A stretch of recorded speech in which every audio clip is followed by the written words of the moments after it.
আমরা ভাঙাবো, ভেঙে ছোট আকারে লিখব। ঠিক আছে, সেটা কিভাবে লেখা যায় সেই জিনিসটা দেখব আমরা।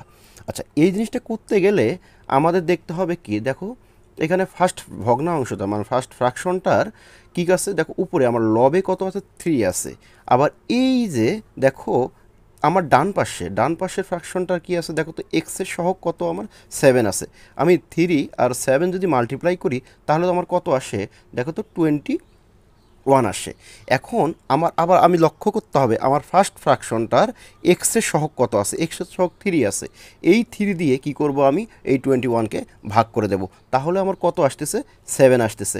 তাহলে আমি এমনভাবে ভাঙাবো তাহলে কি এই 7 এর সাথে যা যোগ করে যেন আমার কি আসতেছে 21 আসে, এমন আরেকটা কোনো সংখ্যা নেব।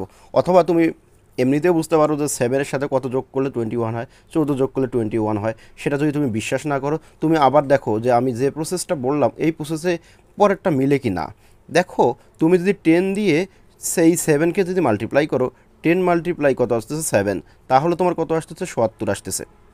এই 77কে কী করবো আমি, আমার 77কে এই কী করবো, এই 5 দিয়ে মানে আমার যে দ্বিতীয় ফ্র্যাকশনের কি এক্সের মানে আমার ডেনোমিনেটর বা হরের এক্সের সহগ দিয়ে ভাগ করে দেবো, অর্থাৎ 5 দিয়ে ভাগ করে দিলে 14 আসে। ঠিক আছে, তাহলে আমার কি আসতেছে 7 + 14 করলে আমার 21 আসে। তাহলে আমি এইভাবে ভেঙে নেব, জাস্ট আমার কি করব, এইভাবে ভেঙে নেব, তাহলেই আমার হয়ে যাবে। তাহলে আমি দেখেন আপনারা কি লিখি যে 3/3x + 2 প্লাস 10/5x + 1। ওকে, আমি কি ভাঙলাম, দুইভাবে ভাঙলাম। 7 প্লাস কত করলাম 14 ডিভাইডেড কি আছে 7x + 2। তাহলে এই জিনিসটাকে কি আমি আলাদা আলাদা করতে পারি না?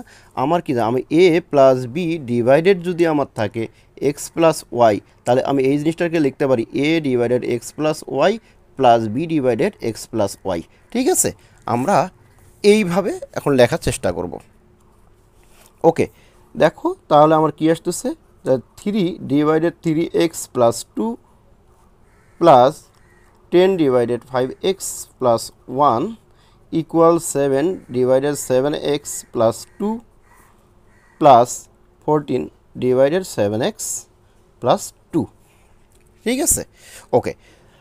তাহলে আমরা কি করব, এখন সাইড চেঞ্জ করব। কীভাবে সাইড চেঞ্জ হবে,